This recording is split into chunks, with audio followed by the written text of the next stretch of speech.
saya mengawali spiritual cinta kasih dari tahun 2013. Sebelum saya mengawali spiritual cinta kasih, banyak kejadian-kejadian yang saya alami. Dari jatuh berkali-kali, istri pun jatuh berkali-kali sampai tak sadarkan masuk rumah sakit. Anak juga jatuh sampai paha patah, dan juga dari orang-orang yang memiliki ilmu-ilmu supranatural selalu kepingin mencoba untuk menjatuhkan keluarga.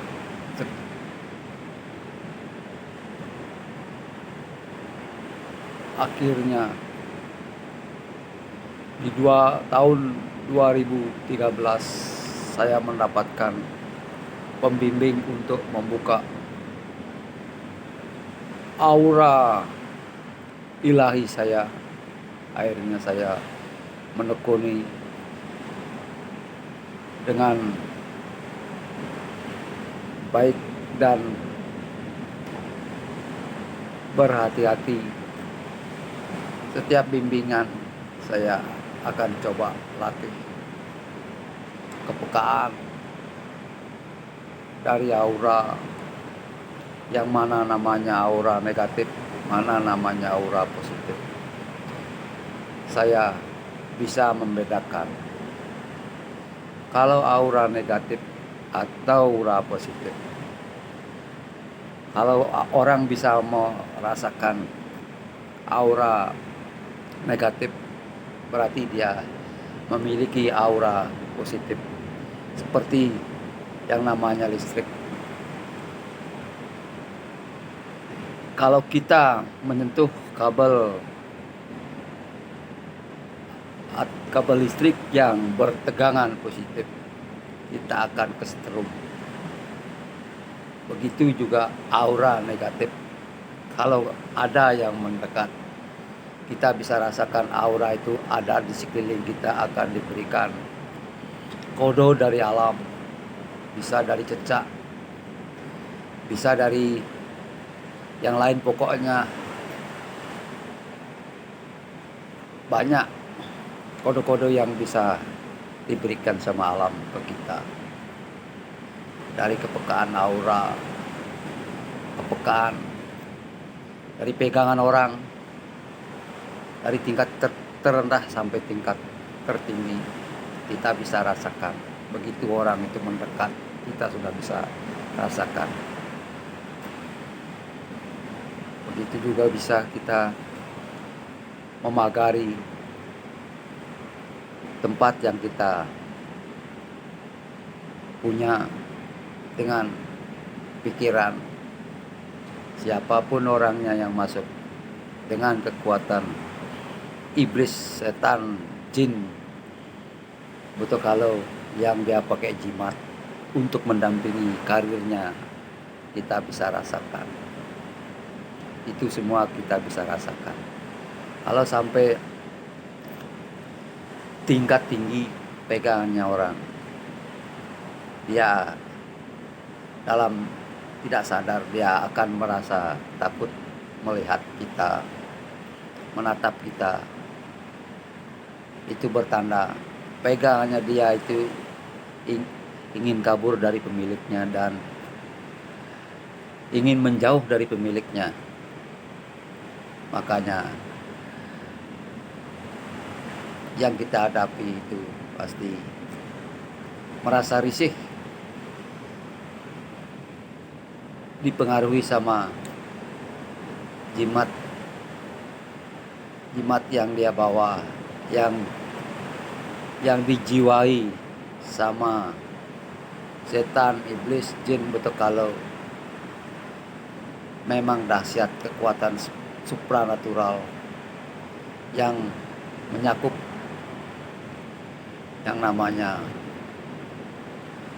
untuk kalau iblis, jin, setan mampu membuat orang bisa kebal, sakti, mantraguna, tapi tidak bisa merubah takdir alam yang diawasi, yang dipantau, yang dimiliki Tuhan. Akhirnya juga apa gunanya kita hidup? Mengejar kesaktian, toh juga akan mati, tidak mampu mengalahkan kekuatan Tuhan sejati.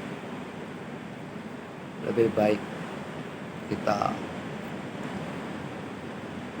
mendekatkan diri kepada Tuhan yang Maha Esa, atau kita belajar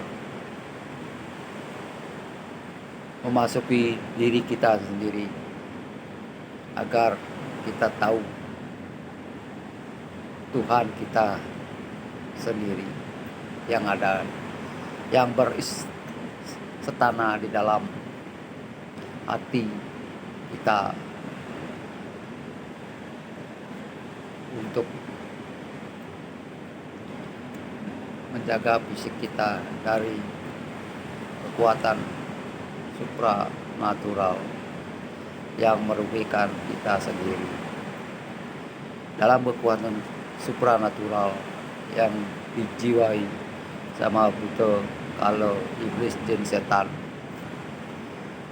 itu dia akan selalu minta makan atau tumbal,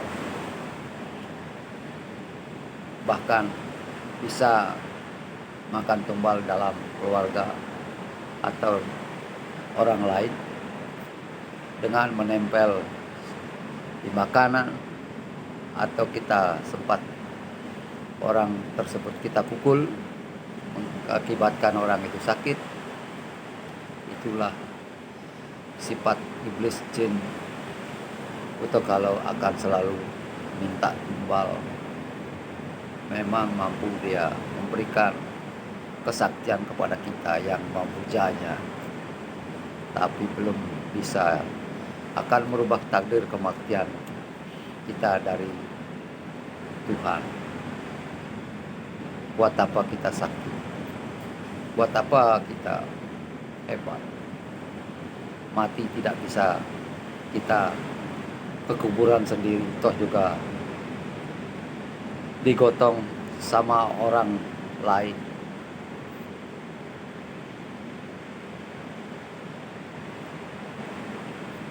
Mari kita belajar untuk mengenal jati diri kita sendiri, biar kita mengenal Tuhan kita sendiri.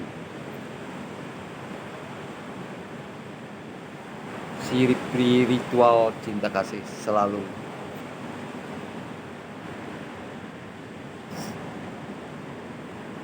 mengutamakan cinta kasih sesama semua makhluk hidup yang ada di alam semesta yang diciptakan dari Tuhan. Semuanya sama. Kita harus memiliki cinta kasih sesama. Itulah sifat Tuhan, tidak membedakan. Cuma orang yang karena dari pikiran kita bisa muncul keangkuhan dan emosi, bikin kejahatan, kebaikan juga dari pikiran kita sendiri. Kalau kita bisa mengatasi itu semua, niscaya Tuhan akan selalu ada dalam diri Anda. Bukan kekuasaan iblis yang masuk di dalam hati Anda. Tuhanlah yang beristana dalam fisik Anda. Hanya Tuhan yang tunggal tetap ada dalam diri kita.